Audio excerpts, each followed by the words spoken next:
We were asking you to sign up to become a member of KCPT by offering you tickets to see everything from the Moody Blues to Garrison Keillor over the last 2 weeks. Missouri Governor Jay Nixon vetoed the largest income tax cut in 90 years in that state, sponsored by Lee Summit Republican Will Krause. It was designed to allow Missouri to better compete with Kansas.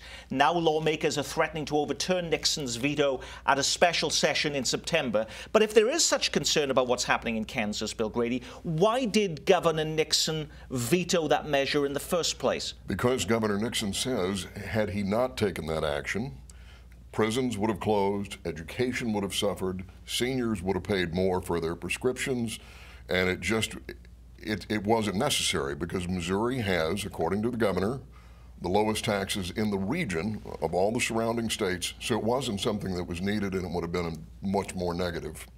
Now, businesses, though, have been complaining all along that all of these jobs have been going over to the Kansas side of the state line, Kevin. Well, you know, Missouri has gotten a few major wins, too. FreightQuote, a major firm, is going to be moving into their new space on the Missouri side of the border. There has certainly been a lot. Applebee's came over here. You know, Kansas has had an edge. But again, getting back to the point, most development people I talk to say that what companies look for the most is quality of life, education, policing, parks, those kinds of things. I wrote a column a while ago. Minnesota has some of the highest state taxes in the country, and yet by all measures, its economy is far stronger than Kansas and Missouri, and Kansas and Missouri already are among the lowest tax states. So there's really, most companies, most people will tell you, yes, that's one of the things companies look at, but most of all, they look at education, and they look at the quality of life and the places they want to go. So it's not all about the taxes, Mary? Not always. It will be for some politicians, and that's the way they'll spin it, and you'll hear those terms played out. But the way people live is they live in neighborhoods, they live around churches, they live around communities, and that's how people choose where they live. They may crisscross back and forth across a state line, but they have roots down on either one side or the other. And also, we're a region. And one other quick thing, you know, we've got a couple of major players who are kind of working behind the scenes on this. We have the Koch brothers down in Wichita who have been pushing this income tax cutting agenda, and we have Rex Sinquefield in St. Louis who's been pushing it on the Missouri side.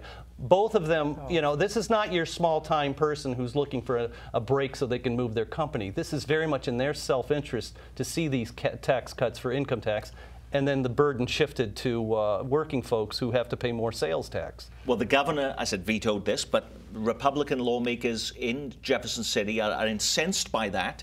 They're looking at a special session in September in which they're looking to override that veto. And not a special session. They have a veto session every year, and they will attempt to override this. Just quickly, the Civic Council in Kansas City wrote Jay Nixon a letter asking him to veto the tax cuts, which reflects the views of the sort of establishment business community in Kansas City, making the argument you've heard here that cutting taxes would cut services and broadly disadvantage the region. That's why they're involved. But Kansas and Missouri are involved, Nick, in a fundamental discussion over how people should be taxed.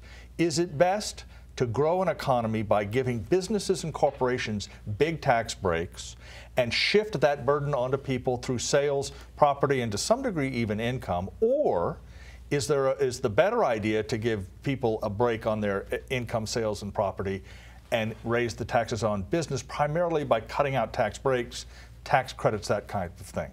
Both states have decided to go with the first approach, or at least the Republicans in both states have tried to do that. That's where Jay Nixon stands, at sort of the middle of that debate. So what happens in September will be extraordinarily important. Bill. Talked to Senator Will Krause the same day that Governor Nixon signed the veto. And he said that Governor Nixon's claiming that this $800 million hole that this will create in the budget, it would have created in the budget, is really specious, that it's indexed, and he is very confident that there will be an override.